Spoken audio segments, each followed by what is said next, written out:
も皆さん、第8回目となるマニアな視聴者がおすすめするなろう各読無等の作品を紹介するアンケート動画の時間なのだ。今回は13作品のご応募があったのだ。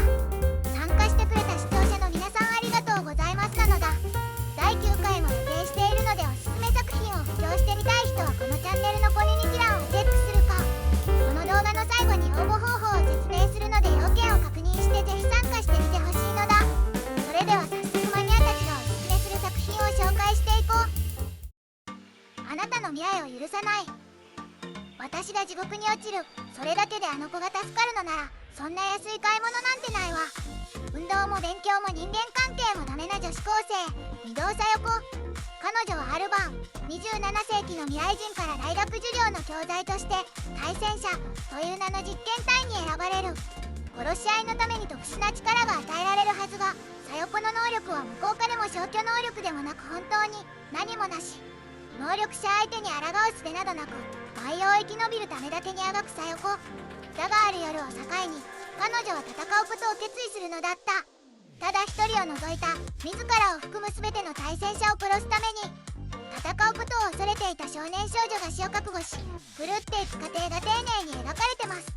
主人公の熱く重く儚い愛に泣きました。ユリゲー世界にユリの間に挟まる男として転生してしまいました。書籍版短視近世ゲーム世界で俺がやるべき唯一のこと。ユリの間に挟まる男は死ね。そんな言葉がまかり通るユリゲー世界。エブリシング・フォー・ザ・スコアに転生してしまったヒーロー。ユリ好きのヒーローにとっては理想の世界のようにも思えたのだが、徐々に彼はその実態を知る。そこは魔法が存在する現代日本。スコアが全てを支配するファンタジー世界。その世界はそこ、活躍、社会貢献度から布団の畳み方までありとあらゆることが評価され、政府からつけられるスコアが序列を決めるカースト世界だった。男であるという理由だけで0点をつけられて理不尽に迫害され続けるヒーロー。しかも彼は男のお邪魔キャラとして悲惨な死を宿命つけられていた。迫り来る死亡フラグをどうにかしようと力を求めて魔法を鍛えてゲーム知識を最大限に活用し、策謀に次ぐ策謀を繰り返すうち、ユリゲーのはずなのにお邪魔キャラの彼はヒロインたちに囲まれていて、あれ、ユリはこれはお邪魔キャラのはずだった男が別の意味でユリゲーを破壊するまでの話。かなり有名な作品なので知ってる方も多いかもしれません。作品のポイントとしてはこのタイトルでありながら主人公がガチのユリ中なところでしょうか。ユリゲーに転生できてこれ幸いとばかりにユリを堪能しようとしたら、キャラたちがヘイトキャラであり作中の主人公でもあるヒーロくんに好意を抱いてしまい、ヒーロくんの脳が破壊されてしまう系のギャグ作品です。またギャグ作品でありながらストーリーも非常に熱く、たまにあれまじゃ不作品読んでたんだっけと錯覚できます。加えて読者側は最初からヒロインたちとの恋愛ラブコメを見せられるので、脳が破壊されることはなく素直に男女恋愛ものとして読めるのでご安心ください。とてもおすすめです。ドラゴンキラー第1話、最強の生態兵器サツキが目を覚ます目覚め。第2話、ユリシール王国の冒険者たちは金属地ミスマーチの女王クシャルネディアの討伐に乗り出す。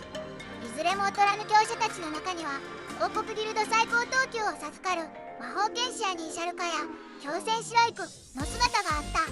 その一軍にサツキも同行することとなる。時を同じくして血の女王のもとヘル・ペンタブラムと名乗る化け物が訪れる。神祖クシャルネディア討伐編前編後編。第3話、ヘル・ペンタブラムを名乗る異形の化け物集団がジューブ帝国に現れる。彼らの目的は帝国最強の人狼魔獣狩り味方に引き入れること。しかし戦闘狂として名高い魔獣狩りとの交渉は決裂。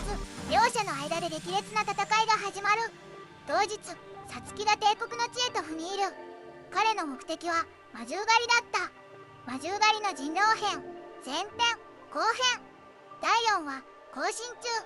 ついに始まるヘル・ペンタブラムの正当都市神聖都市国家セイリーネスを舞台に激戦が繰り広げられる。まさにダークファンタジーという言葉がふさわしい世界観です。生体兵器の中でも最強の個体である主人公のサツキを誰もが恐れ、重い緊張感をもたらし、作品をを重厚なものにしています。本当に最高な作品です。幼女転生。ついに俺はニートとして30歳の誕生日を迎えてしまった。かと思いきや母親が腹部に包丁をプレゼントしてきたので当然のように死んだ。しかし次に目覚めた時、俺は剣と魔法な世界の奴隷幼女になっていた。その世界では女だけ基本的に魔力を持たず、魔力持ちの女は成人に祝福された魔女としてありがたがられる変な世界だった。今度こそ真面目に生きて天寿を全うすべく前世で得た教訓を生かし、俺は第二の人生を最底辺からスタートさせる。元クズニートの主人公が幼女に転生し、異世界でいろいろな人に出会い成長していくというお話です。登場人物には人間味を感じさせられ、世界観はかなり深く作り込まれています。本当に面白い作品です。エターナルワールドストーリー。冒険が彩る世界でそれぞれ自分の何かに向かう冒険者たちは何を求め、何を知り、そしてどこに向かうのだろうか。1人目の旅人は冒険者ケイ。隠された過去、正体不明の男はありえない英雄だった。表舞台に立たなかった伝説の男は包帯を仮面にして世界を利用する。2人目の冒険者は若き俊才ウィリアム。その鋭い知識と豊富な薬学知識はいかに冴えるのか。3人目は冒険者ポリアとその仲間たち。ケイに出会って目まぐるしく変わった彼女たちの冒険の行く先は、広い世界に冒険者たちの思いが謳歌する冒険奇譚。一つの世界の中に主人公が複数いて同時に話が進んでいく。ファンタジー好きならお試しあれ。金属スライムを倒しまくった俺が黒金の王と呼ばれるまで。世界に突如現れたあまたのダンジョン。軍の人間や民間人が探索者としてダンジョン内を探索し、不思議な産出物を持ち帰る、そんな時代。ダンジョンとは無縁の生活を送っていた三鷹優馬、高校2年はある日、自宅の庭の一角でぽったりと開いた穴を見つける。中を覗くとメタリックなボディでプルプルと震える生き物がいた。最初は何かわからなかったが、それは世界でも目撃例が極めて少ない金属スライムと呼ばれる魔物であることがわかる。これまさかダンジョンなのかと困惑しながらも、その日から世界最小のダンジョンに潜り、金属スライムを倒し続けるという変わった生活が始まる。俺しか知らないダンジョンでレベルを上げまくって最強になってしまうというような内容から始まるのですが、出落ちで終わらないのがこの作品の良いところ。登場人物一人一人が考えて行動しているように物語が進むので、舞台装置としてのキャラクター、話を進めるための先に結果ありきの出来事等を意識することが少なく、物語に入り込んで読むことができました。途中から怪獣大決戦になるところはマジかと思いつつ、その文章の厚さから前のめりになって読んでしまいました。主人公のいいように進むご都合主義ではなく、かなり厳しい状況で進む本作はかなりヒリヒリさせられます。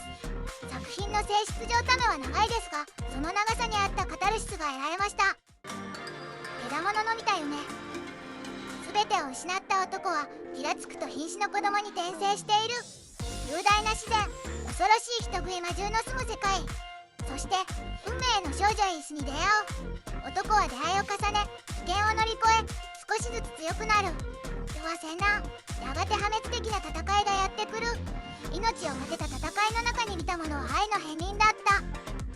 今一番更新を待ってる作品で、ファンタジーな世界観で作風はダークな部分が多く読めば読むほど面白くなります。この作品の一番の魅力は作者の文章力です。戦闘中の迫力、心理描写、情景描写、どれをとっても圧巻で、ウェブ小説の中では頭3個は抜けてます。なので展開は似ててもこの作者にしか出せない味があります。更新頻度は高くありませんが、その分1話の内容がかなり多めなので作者のこだわりも見えて大好きです。クリエイターのワールドクラッシュ。それは最初ゲームの手をなしてすらいなかった。最新の科学力に基づき製造された VR マシーン。各企業が VR ソフトの開発に勤しむ中、それは作られた。ウアーザワールド。意味不明なタイトル。起動した瞬間始まる謎のお絵かきゲーム。そして生成される世界。その生成された世界を前にプレイヤーは無力だった。これ何するゲーム、眺めるだけ、嘘でしょ。これが時間を殺される感覚か。